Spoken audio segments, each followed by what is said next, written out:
et bienvenue à la capsule sur les types de phrases. Donc, tu vas avoir à distinguer 4 types de phrases. Il y a la phrase déclarative, la phrase interrogative, la phrase impérative et la phrase exclamative. Pour commencer, la phrase déclarative. Donc, elle sert à donner une information, à énoncer un fait ou à exprimer une opinion.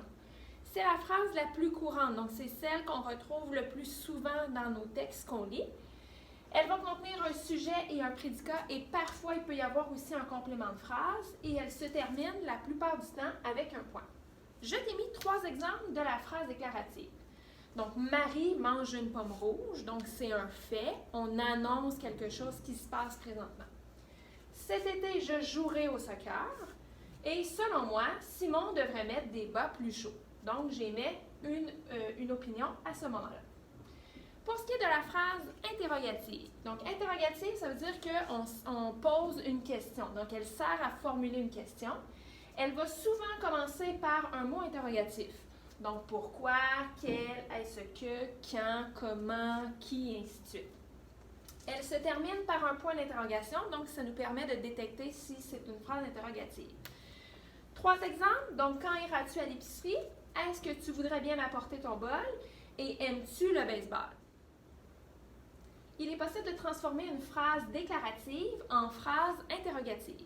Pour ce faire, on va fonctionner de 2 façons différentes.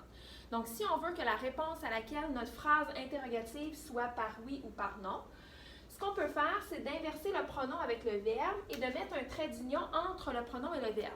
Donc, par exemple, j'ai ma phrase déclarative « Elle boit du café ». Si je veux la transformer en une phrase interrogative pour avoir une réponse oui ou non, je vais pouvoir inverser mon pronom et mon verbe de façon à obtenir « Boit-elle du café ?» Et là, ma réponse serait oui ou non. Ce qu'on pourrait faire aussi pour avoir toujours une réponse oui ou non, c'est d'ajouter l'expression « est-ce que » au début de ma phrase. Comme par exemple, si j'ai la phrase « Simon joue au hockey », je pourrais la transformer avec une phrase interrogative. Est-ce que Simon joue au hockey? Donc, je prends la même phrase, mais je viens juste lui ajouter l'expression est-ce que en avant. Si je ne veux pas avoir comme réponse juste oui ou non, mais je veux avoir un groupe de mots plus spécifique, ce qu'on va devoir faire, c'est venir lui placer dans ma phrase déclarative un mot interrogatif au départ. Donc, si j'ai la phrase Olivier est ton ami, je pourrais venir lui mettre le mot interrogatif qui, donc qui est ton ami, pour que la réponse soit Olivier. Je peux aussi modifier l'ordre des mots dans lequel ma phrase est écrite pour pouvoir rendre ma phrase de façon interrogative. Donc, exemple, tu joues à la balle au parc. Je vais venir mettre mon mot interrogatif où. Donc, où joues-tu à la balle? Et je suis venue déplacer mon verbe et mon pronom à ce moment-là pour la rendre en phrase interrogative.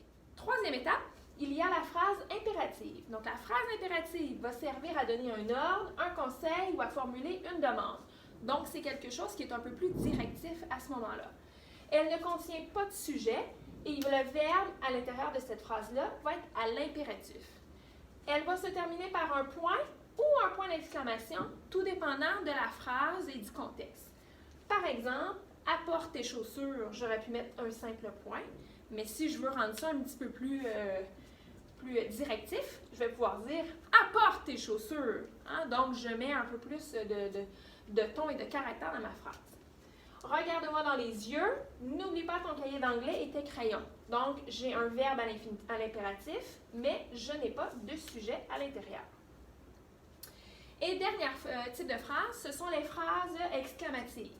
Donc, elles vont servir à exprimer une émotion, un sentiment ou un jugement. Et elle va commencer par un mot exclamatif, comme, quel, que, et elle va se terminer par un point d'exclamation. Par exemple, que c'est beau, comme ton chandail est laid, et quelle belle présentation. Donc, je te souhaite une belle journée, et sur ce, bon travail!